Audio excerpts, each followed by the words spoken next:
2 milliards, c'est le nombre d'utilisations moyen mensuel de l'application WhatsApp, c'est-à-dire environ plus de un quart de la population mondiale utilise cette application. Aujourd'hui, je vous propose donc de pouvoir faire un tour global de l'application, de comprendre ce qu'elle est, les différentes fonctionnalités qu'elle offre. Et aujourd'hui, beaucoup l'utilisent à titre professionnel pour leurs activités. Et cependant, commettent beaucoup d'erreurs et également n'exploitent pas leur plein potentiel. Je vous montrerai donc dans cette vidéo quelques astuces et techniques pratiques que vous pourriez appliquer, comme par exemple pour faire des envois de messages en masse, pour pouvoir extraire des contacts des groupes WhatsApp, pour mettre des statuts sans passer par l'application et beaucoup d'autres éléments vraiment géniaux.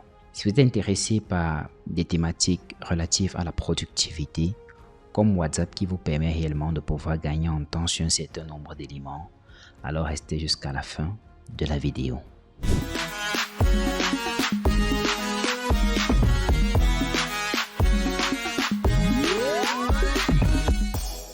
Bonjour à toi et bienvenue sur cette chaîne. Si tu me découvres, je m'appelle Dylan Nofoli. Je me définis premièrement comme étant un vendeur parce que c'est une discipline qui est dans ma famille depuis plusieurs générations déjà. Et lorsque je suis né, mon père, ma mère, mes frères et sœurs pratiquaient du commerce. Je l'ai d'abord pratiqué de façon ambulante, ensuite avec un emplacement. Et aujourd'hui, ma carrière professionnelle m'a mené à un poste de responsabilité en tant que directeur général de l'entreprise sur mesure par laquelle je suis habillé aujourd'hui. J'ai donc décidé de vous parler de WhatsApp. Pour commencer, on va s'intéresser à l'histoire de cette entreprise qui a créé l'une des applications les plus utilisées à travers le monde. J'ai nommé WhatsApp. WhatsApp est créé par deux personnes, à savoir Brian Acton et Chan Kum, j'espère que je prononce bien. Ces deux ingénieurs qui étaient chez Yahoo et ont décidé de démissionner notamment en 2007. Ensuite, ont postulé chez Facebook. Facebook a refusé de les recruter et comble de l'ironie, vous comprendrez plus tard, ils ont décidé de se mettre ensemble et de créer ensemble un projet commun. Leur vision était de créer une application libre, sans publicité et qui permet réellement de pouvoir s'exprimer sur ce qu'on veut tout en mettant des statuts. C'est donc comme ça qu'ils décident de mettre sur pied WhatsApp. WhatsApp vient de l'anglais What up, qui signifie comment ça va. Ils développent donc l'application et plus précisément le 24 février 2009, WhatsApp Inc.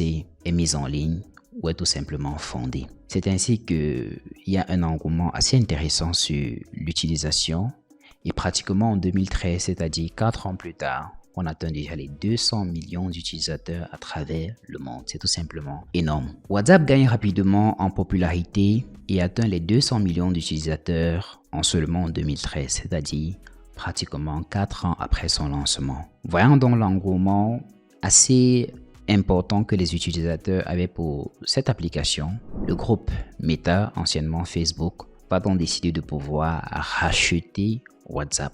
Vous comprendriez donc pourquoi je parlais d'ironie, parce que ce sont ces mêmes personnes qui ont refusé de recruter les deux ingénieurs qui aujourd'hui rachètent leur application pour la maudite somme, tenez-vous bien, de 19 milliards de dollars. Au fil du temps donc, sous l'aile de Meta, WhatsApp va évoluer. Nous allons donc parler de la deuxième partie dans laquelle je vais vous présenter les évolutions de WhatsApp à travers le temps. Je vais présenter principalement deux formes d'évolution. Nous avons des variables sur le plan des systèmes. Quand je parle de système, par exemple, je fais référence au type d'outils qui sont utilisés. On a des WhatsApp qui sont pour téléphone, où on a un système iOS pour les Apple et un système Android pour les Android. Par contre, sur ordinateur, on peut avoir l'application, soit en exe pour les Windows ou alors sur macOS. On peut également avoir ce qu'on appelle WhatsApp Web, qui est une version plutôt en ligne de WhatsApp à laquelle on synchronise le WhatsApp qui est disponible sur son téléphone. Les principales différences entre ces différentes applications ou ces différentes versions est que les unes comparativement aux autres offrent plus ou moins d'avantages. En prenant un exemple simple, si vous avez par exemple un WhatsApp sur votre téléphone, il y a des fonctionnalités par exemple en supplément que vous n'aurez pas sur votre version web, c'est-à-dire qui est connecté à votre machine, et inversement, il y aura des suppléments que vous aurez sur la version web que vous n'aurez pas également sur la version téléphone. Dans la partie pratique, je vous montrerai un peu plus en détail de quoi est-ce que je suis en train de parler. Maintenant, si on parle de WhatsApp sur le plan de l'utilité ou alors des fonctionnalités, il existe une gamme assez variée et diversifiée de WhatsApp. Il y a le WhatsApp classique que nous connaissons tous, ou encore WhatsApp Messenger, dans lequel on échange avec des personnes, on met des statuts, mais pas vraiment plus que ça. Et il existe une autre version beaucoup plus développée qui est cette fois-ci beaucoup plus adaptée au business et a été mis en place en 2018. J'ai nommé WhatsApp Business. WhatsApp Business offre des fonctionnalités un peu plus poussées que le WhatsApp classique, dans ce sens qu'on a la possibilité d'avoir par exemple un profil professionnel qui s'accompagne des éléments comme une photo de couverture, une description de votre entreprise qui va prendre en compte le domaine dans lequel vous vous installez, des horaires d'ouverture, également d'autres éléments comme la possibilité d'instaurer des catalogues qui sont en réalité des vitrines dans lesquelles on va configurer les différents produits et services, y compris les images, les prix et les descriptions. On aura également la configuration des messages, tant des messages d'accueil, des messages d'absence, mais également ce que j'appelle des messages rapides. On aura également des fonctionnalités qui nous permettent d'avoir des statistiques précises, par exemple sur le nombre de personnes qui ont vu notre profil, le nombre de personnes qui ont pu regarder nos statuts, et j'en passe. On voit donc que WhatsApp Business est beaucoup plus développé et beaucoup plus adapté à des personnes ou alors à des entreprises qui ont besoin de pouvoir l'utiliser pour des activités professionnelles. En dehors de ça, il est vrai qu'il existe d'autres versions telles que WhatsApp GB qui était type plus un WhatsApp type espion parce qu'il permettait un certain nombre de choses comme regarder les statuts des personnes sans que les personnes ne sachent, être en ligne sans qu'on ne sache, regarder les messages sans que ça n'affiche que vous avez réellement regardé. Bref, c'était une version dérivée de WhatsApp qui a été suspendue parce qu'aujourd'hui, je ne pense plus qu'elle est encore d'actualité, elle est complètement obsolète. Vous l'aurez donc compris, on va se concentrer plus sur la version business de WhatsApp parce que non seulement c'est certainement la version la plus utilisée de nos jours, mais c'est également celle sur laquelle on peut facilement ou alors comparativement aux autres mieux se faire des revenus car c'est la version business. Dans la vidéo donc je ferai une partie pratique dans laquelle je vais vous montrer un certain nombre de fonctionnalités que vous pourrez tout simplement exploiter pour cette application. Avant de continuer, je vais partager avec vous quelques erreurs courantes que la plupart des personnes commettent lorsqu'elles utilisent WhatsApp sans même s'en rendre compte. La première erreur, par exemple, c'est des groupes. Je ne dis pas que créer des groupes en soi est mauvais, mais juste la façon de pouvoir créer et les utiliser. Lorsque vous commercialisez un produit ou un service et que vous créez un groupe dans lequel vous ajoutez des personnes sans leur consentement, il y a de fortes chances que ces personnes décident de quitter le groupe, ce qui naturellement va dégrader la qualité de vos relations parce qu'elles pourraient par exemple supprimer votre contact ou alors simplement vous bloquer. Même si ces personnes décident de rester dans le groupe, ce que vous y partagez, il n'y a pas de certitude que ça les intéresse vraiment. Surtout si vous ne partagez que vos produits et vos services à longueur de journée. Maintenant, si vous leur donnez la possibilité à eux aussi de pouvoir proposer quelque chose, vous ne savez pas à quoi vous attendre. Parce qu'imaginez, vous mettez quelqu'un dans un groupe et il présente des publications comme sur le porte-monnaie magique. Ce n'est pas forcément votre type, c'est pas ce que vous voulez. Du coup, ça ne fait pas bon sens. Autre chose toujours avec les groupes, c'est que lorsque les personnes sont dans des groupes, la particularité avec WhatsApp, c'est qu'il y a une visibilité assez importante sur les numéros de téléphone, car on estime que lorsque vous êtes déjà sur WhatsApp avec quelqu'un, ça veut dire que vous avez assez confiance en elle pour avoir son numéro. Du coup, quelqu'un dans un groupe pourrait extraire les contacts de votre groupe afin de pouvoir prospecter vos personnes en inbox. Maintenant, si vous décidez de fermer le groupe, c'est clair qu'il y a toujours la possibilité de pouvoir extraire les contacts et certaines personnes ne trouveraient même pas l'utilité de pouvoir y rester si ce n'est que pour vous, pour vos publications, vos produits et vos services. Par contre, où les groupes fonctionnent, c'est lorsqu'on a une activité commerciale et qu'on est grossiste ou alors fournisseur. Parce que là, des personnes voient de l'intérêt à avoir un groupe dans lequel vous postez chaque jour vos produits avec des différentes tarifications pour ne pas avoir tout le temps à vous poser ces questions. Par contre, cela présente également un risque car le jour où ces mêmes personnes décident de se lancer dans le même secteur d'activité, et surtout de devenir aussi grossiste comme vous leur fournissez une excellente base de données pour pouvoir commencer leur activité. On voit donc que la notion de groupe est assez nuancée. Dans quel cadre est-ce qu'il faut l'utiliser et dans quel cadre est-ce que ça peut être présenté comme un danger. La deuxième des choses, ce sont les listes de diffusion. Déjà, il faudrait savoir que la condition sine qua non et primordiale pour pouvoir avoir une liste de diffusion fonctionnelle, c'est que les personnes qui sont intégrées, en plus que vous ayez leur numéro de téléphone, que eux aussi ils aient enregistré votre contact, sinon vous enverrez la liste et ces personnes ne vont tout simplement pas recevoir. Et moi, il m'est déjà arrivé d'envoyer des messages et que des personnes ne reçoivent pas. Je ne sais pas si c'est également le cas pour vous. Vous pourrez me dire en commentaire. L'inconvénient principal avec les listes de diffusion, c'est que les messages ne peuvent pas être personnalisés. Ça veut dire que c'est en fait comme un groupe, mais pas où chacun a la possibilité de voir ou de connaître l'autre, où chacun reçoit le message individuel, mais le même message qui est identique, impossible de pouvoir le modifier. Alors que lorsqu'on vend, l'une des notions principales, c'est de pouvoir personnaliser les approches, c'est de pouvoir faire croire au prospect en réalité qu'il est unique, qu'il est particulier, qu'il est spécial. Et ça passe par des marques d'attention comme le fait de l'appeler par son nom, de mettre des éléments qui sont propres à sa personne, à vos échanges précédents, à ce que tu connais en fait de la personne. Sauf que tu ne peux pas le faire avec les listes de diffusion. Dans les listes de diffusion aussi, c'est assez délicat. L'autre erreur que les personnes commettent, c'est sur les statuts. Soit en mettre trop qui parlent uniquement de leur activité, de leurs produits, des images, tout le temps du produit. On a parfois des personnes qui mettent des statuts. On a l'impression que ça forme encore un cercle alors que ce sont juste des petits points, mais uniquement de leurs produits.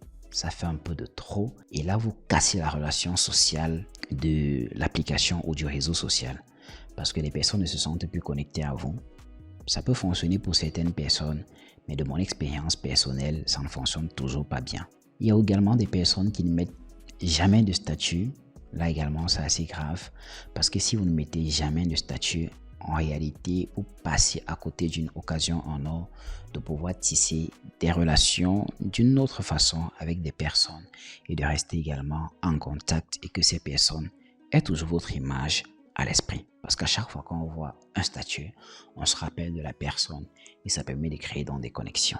Une erreur également courante, c'est qu'aujourd'hui, tellement on a le digital, on a les applications, on a les contacts, que sur WhatsApp, il y a une course effrénée aux contacts. Moi, j'ai travaillé sur plus de 50 000 contacts dans les bases de données à ce jour. Et je me suis enregistré à un certain moment près de 20 à 25 000 contacts. Et à cette période, je n'arrivais plus du tout à mettre de statut. Soit lorsque je voulais mettre un statut, ça sortait de l'application, ou alors le statut se mettait et l'application buguait. Ça veut dire que je n'y avais plus accès pendant au moins 24 heures. Ça, c'est parce que vous avez trop de contacts. Donc, un petit conseil, les personnes qui sont en train de courir vers les contacts actuellement, faites attention, jugez les performances des appareils que vous utilisez et surtout, sachez que il ne faudrait pas en avoir trop et juste le strict minimum.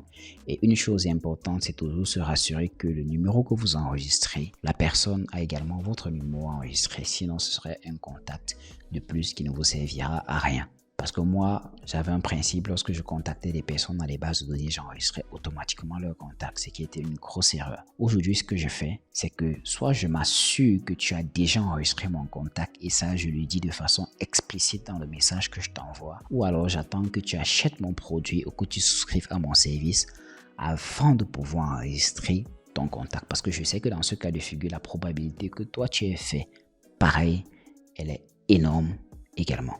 Donc voilà globalement les erreurs que beaucoup de personnes commettent.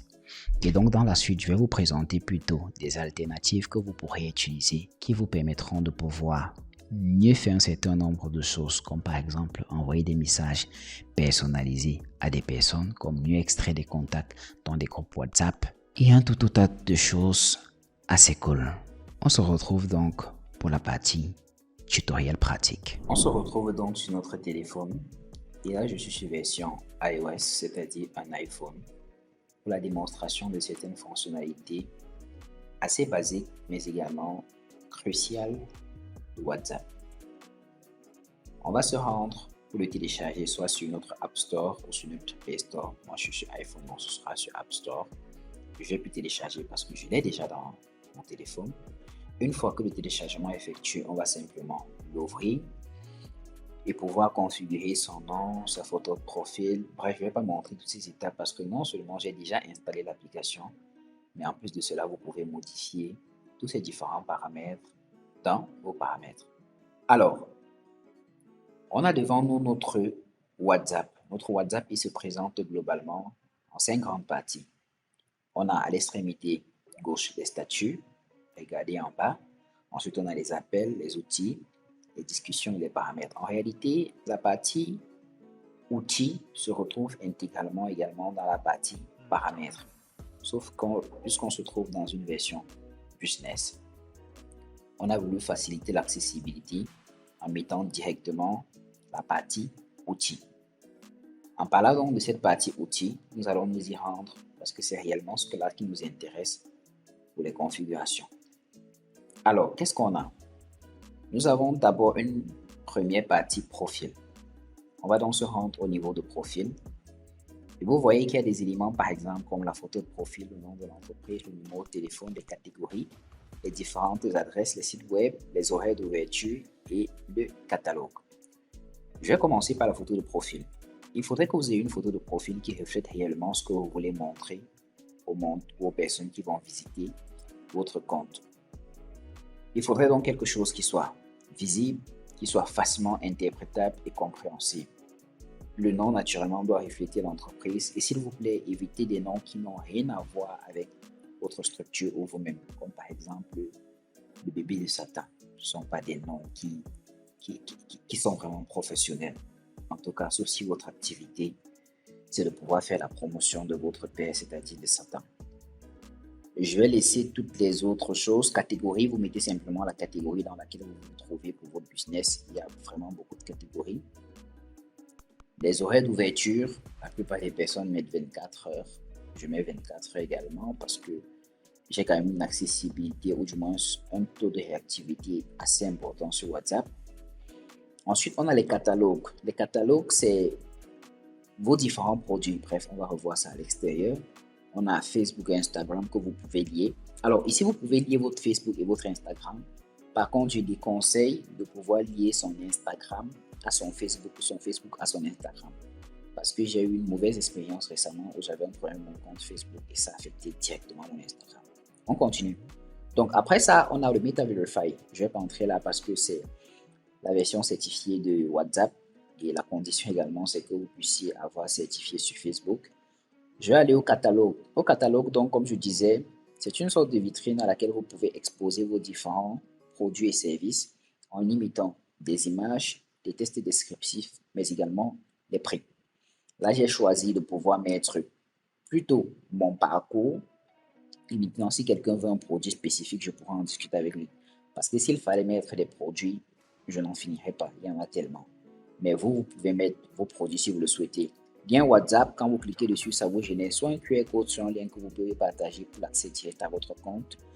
Maintenant, au niveau des messageries, il y a ce qu'on appelle les messages d'accueil que vous pouvez laisser en cas d'absence, du moins ce que vous pouvez laisser pour les personnes qui vous contactent nouvellement. Moi, je ne configure pas ça parce que, comme je disais, j'ai une réactivité plutôt assez considérable sur WhatsApp. Ensuite, on a les messages d'absence. Je ne configure non plus parce que généralement, ça donne le sentiment de discuter avec un robot ou un chatbot, ce qui n'est pas idéal lorsqu'on revend sur WhatsApp.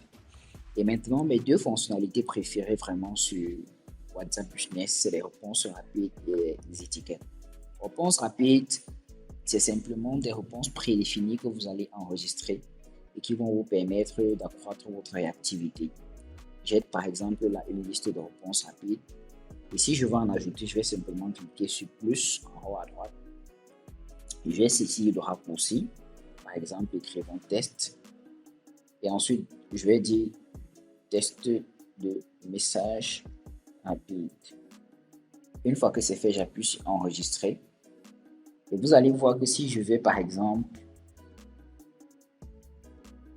au niveau de mes discussions, si je me rends au niveau d'une discussion et que dans la barre de saisie, je fais slash et que je tape test, vous allez vous rendre compte qu'on a test de message qui s'affiche.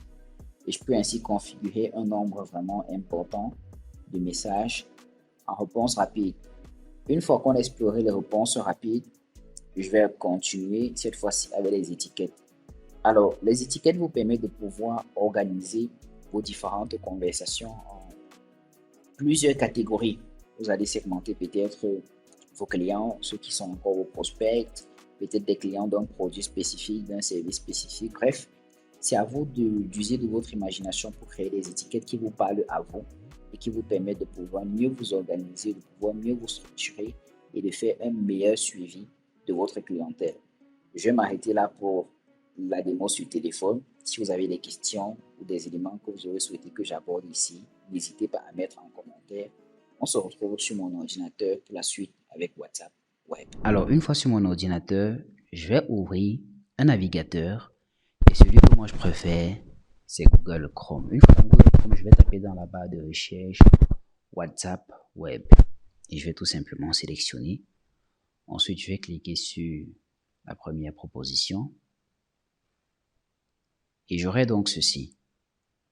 Une fois que j'ai ça, je vais me rendre dans mon téléphone, aller au niveau de appareil connecté, connecter un nouvel appareil. Ensuite, la caméra va s'activer afin de pouvoir scanner un QR code. Le QR code en question, ce sera celui-ci qui est affiché à l'écran de mon ordinateur que je vais scanner. Une fois scanné, ça va tout simplement commencer le chargement.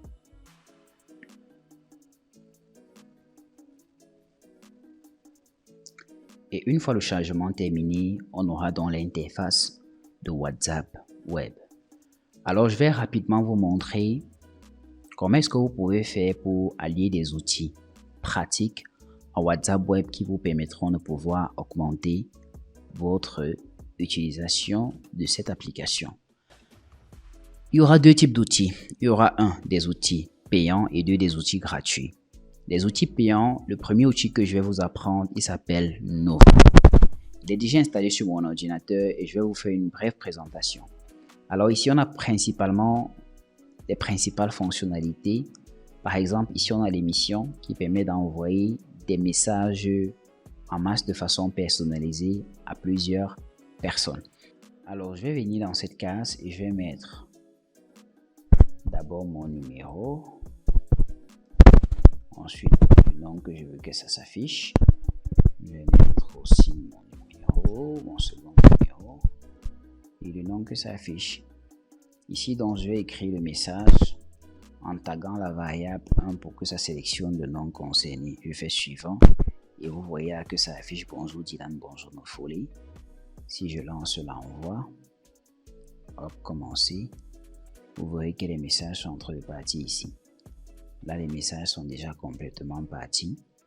Et pour ne pas que vous voyez toutes mes conversations en cours, je vais utiliser l'une des fonctionnalités, à savoir flouter les noms des messages. Donc, si je viens là, par exemple, vous allez voir que si j'entre dans cette conversation, il y a un message ici. C'est en effet bonjour Nofoli. Pareil, si j'entre ici, c'est le même message qui s'affiche. D'autres fonctionnalités, par exemple, ce sont des onglets. On aura plusieurs types d'onglets. Donc là, par exemple, j'ai décidé de garder uniquement toutes les groupes. Je pourrais dire que je supprime les groupes pour qu'ils ne soient plus visibles. Je garde uniquement toutes ou non lues. Bref, ce sont plus ou moins des catégories que vous créez. Ça peut également servir de filtre. Ici, ce sont des modèles qu'on peut ajouter. Ici, c'est ce qu'on appelle des planifications d'émissions. Ça veut dire, par exemple, je voudrais qu'un message s'envoie à une heure précise, à un jour précis. Je vais mettre ça ici. Ici, ce sont des programmes. Ça veut dire, vous pouvez ajouter dans votre planification de calendrier des événements précis. Ici, ce sont des remarques que vous pouvez avoir. Peut-être vous avez eu une idée, vous voulez la mettre en remarque, une notification avec un client. Et ce sont des rappels, comme son nom l'indique. Ce sont des rappels, c'est un peu comme une alarme. Là, on a le tableau qui présente les dernières conversations. Ici, on a donc des outils, par exemple, des contacts d'exportation, des catégories de groupes, les tags personnalisés, ce qu'on appelle les... Ah, on a vu ça tout à l'heure, ce qu'on appelle les étiquettes. On a les réponses rapides et j'en passe. On a également des fonctionnalités comme le floutage des messages et ce que je venais de présenter tout à l'heure. Bref, vous l'aurez compris, c'est un logiciel vraiment complet. Je n'ai pas envie de faire une démo assez particulière ou exhaustive dessus. Pour des personnes qui seraient intéressées, vous allez juste me contacter et vous mais sachez déjà que c'est 5 000 francs CFA par mois. Et si vous décidez de payer un an au lieu de 60 000, vous payez uniquement 40 000 francs CFA. Alors, ça c'était pour la version payante. Maintenant, je vais vous montrer la version gratuite. La version gratuite, c'est toujours une extension. Pour l'avoir, vous allez aller au niveau des 3 petits points. Vous allez cliquer sur extension et là, vous allez accéder au Chrome Web Store. Dans votre Chrome Web Store, vous allez taper dans la barre de recherche Wapi Free. Précisez bien Free parce qu'il y a plusieurs versions de ce même Wapi, la version payante et la version gratuite. Donc là, c'est déjà installé. Une fois que je vais sur mon ordinateur, je vais simplement l'activer ici. Et là, on me dit, mais par exemple, le name, je mets Dylan, je mets le numéro. Et ici, dit bonjour. Et là, le format, c'est mettre en crochet, tout simplement. Une fois que c'est fait, ça va afficher bonjour Dylan lorsque je vais envoyer le message. Si je fais prepare, vous voyez que ça affiche ici waiting et je fais send. Ça va envoyer bonjour Dylan qui va s'afficher tout simplement ici en bas. Donc, c'est comme ça que ça fonctionne. Tout simplement. Ah, c'est plutôt venu ici.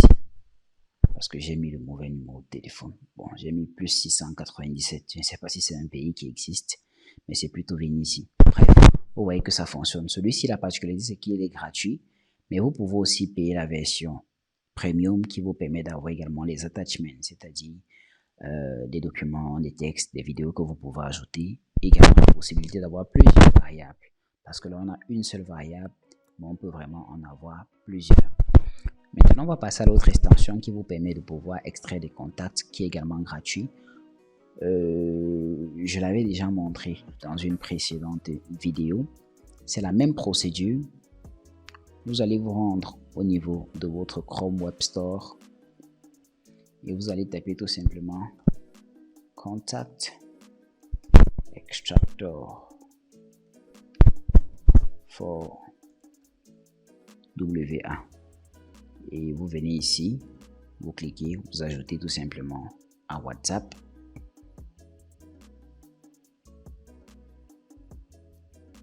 Et une fois que c'est fait, vous allez simplement, comme toujours, venir l'activer ici. Il faut savoir qu'à chaque fois que vous mettez une nouvelle application, automatiquement, WhatsApp va s'actualiser. C'est donc ce que c'est en train de faire là. Une fois que ça s'est donc actualisé, je vais cliquer dessus pour pouvoir activer mon extracteur de contact. Je viens dans groupe, je sélectionne le groupe, par exemple de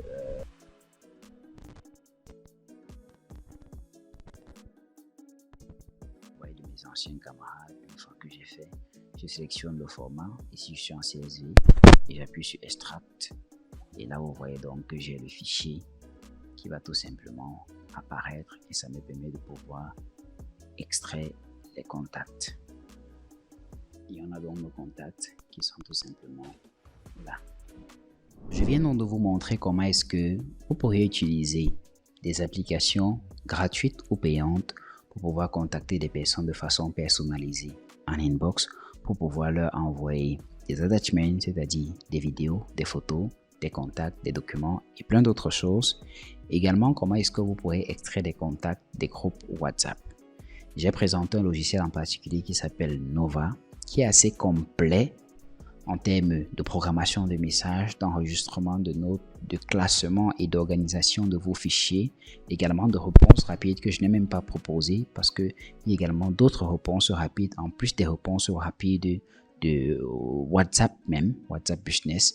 Donc si vous souhaitez, je pourrais réaliser une vidéo un peu plus exhaustive pour vous présenter les différentes fonctionnalités de Nova que j'utilise au quotidien et honnêtement, je suis assez satisfait. Maintenant, si vous rencontrez des difficultés ou alors si vous n'avez pas bien compris quelque chose, posez des questions en commentaire et je me ferai un plaisir de pouvoir y répondre. La vidéo ne s'arrête pas là. J'aimerais donner une suggestion aux développeurs de WhatsApp. Aujourd'hui, WhatsApp pourrait faire bien plus que ce qu'elle est en train de faire, comme par exemple introduire de nouvelles fonctionnalités, comme le fait que des personnes dont vous n'avez pas forcément enregistré le numéro et qui n'ont pas aussi votre numéro pourraient regarder vos statuts WhatsApp. Ce sera assez intéressant. Comme le fait que les statuts WhatsApp pourraient mettre plus de 24 heures ou alors avoir un espace dans lequel ces statuts-là peuvent être stockés et donc avec une possibilité de pouvoir les consulter plus tard, comme l'envoi de messages en masse de façon personnalisée, l'extraction des contacts des groupes WhatsApp et tellement d'autres fonctionnalités que vous pourriez simplement mettre. Vous en êtes capable parce que ça existe sur des réseaux tels que Telegram. Ce serait vraiment une suggestion assez intéressante et qui pourrait faciliter la vie de plusieurs utilisateurs. Et même s'il fallait que ces différentes nouvelles fonctionnalités soient facturées, c'est-à-dire une version payante de WhatsApp, je pense que ça vaut largement le coup de pouvoir les avoir.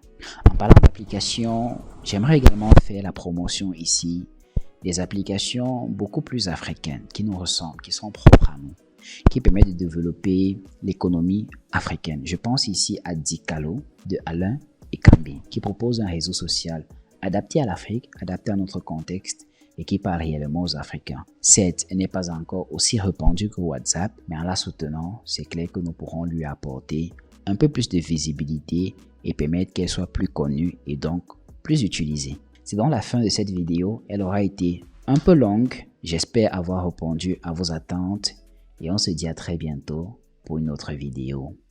Ciao.